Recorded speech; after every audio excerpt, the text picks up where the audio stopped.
জামাতের এক কর্মী তারা সিন্ডিকেট করে তারা চাঁদাবাজি করছে। একটি সংগঠন আছে যারা গুপ্ত সংগঠন, যারা রাতের অন্ধকারে চলাফেরা করে, রাতের অন্ধকারে গিয়ে আপনারা না, আপনাদের মতো কিছু অসহায় মানুষ রয়েছে, তাদেরকে বাসায় গিয়ে জান্নাতের টিকিট দেয়, কিংবা হাতে গিয়ে কিছু ধরিয়ে দিয়ে বলে এটা দিয়ে গেলাম, তোমরা আমাদের পাশে থাকবে। এই যে মিথ্যাচার, এই যে মিথ্যা প্রতারণা, এটার বিরুদ্ধে কিন্তু আপনাদের রুখে দাঁড়াতে হবে।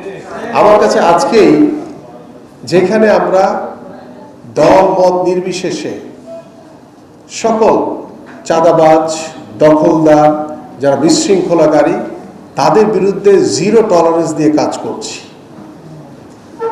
আমরা বারবার বলছি, কোনো চাঁদাবাজ কোনো দলের হতে পারে না, কোনো দখলদার কোনো দলের হতে পারে না। সেখানে আজকে আমার কাছে একটি ভিডিও আসছে, জামাতের এক কর্মী তারা সিন্ডিকেট করে আমার পল্লবীতেই তারা চাঁদাবাজি করছে।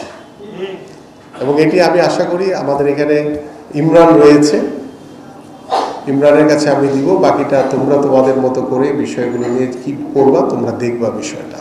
এখানে আমাদের মিডিয়ার ভাইরা রয়েছে, তারা দেখবেন। এই যে জামাতের যে লেবাসদারি, যারা বিভিন্ন সময় ইতিমধ্যে আপনাদেরকে মাদক ব্যবসায়ী হিসেবে উল্লেখিত করেছে, যেখানে আমরা মাদক নিয়ে সমাধান করতে চাই সেখানে আপনাদেরকে মাদক ব্যবসায়ী বানাই দিচ্ছে। এবং সবচেয়ে অবাক করার বিষয়, আমার এলাকায় মাদক ব্যবসায়ীদের সাথে হচ্ছে জামাতের সবচেয়ে বড় ভালো সম্পর্ক। তাদেরকে দিয়ে মাদক ব্যবসায়ীদেরকে সাথে রেখে আমাদের জামাতের এমপি সাহেব তিনি বিভিন্নভাবে বিভিন্ন মিছিল, মিটিং, বিভিন্ন অপকর্মকে উৎসাহিত করছেন। এবং এটা মানে সবাই দেখছেন, দৃশ্যমান। এই জায়গাতে আপনাদের সবাইকে ঐক্যবদ্ধ থাকতে হবে।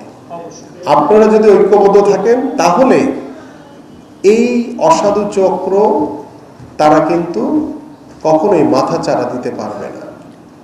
কারণ আপনারা সবাই জানেন, এই যে গুপ্ত সংগঠন, এরা বিভিন্নভাবে তারা নিজেদেরকে জাহির করার চেষ্টা করছে। তাদের কাছে কিছু বাহিনী আছে, সে বাহিনী দিয়ে তারা শুধু ওই সামাজিক যোগাযোগ মাধ্যমেই তারা বিভিন্নভাবে অপপ্রচার, মিথ্যাচার করছে। এই বিষয়গুলো আপনাদেরকে তদারকি করতে হবে। আপনারা যদি ঐক্যবদ্ধ থাকেন, আপনারা যদি সবাই একসাথে থাকেন, তাহলে আপনাদের সকল সমস্যার সমাধান অবশ্যই হবে ইনশাআল্লাহ।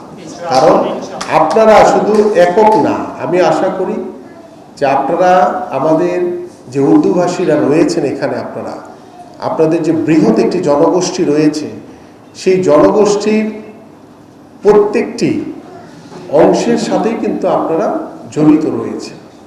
সো এখানে আপনারা নিজেদেরকে ডিভাইড করেন না, আপনারা নিজেদের ভিতরে দূরত্ব তৈরি করেন না।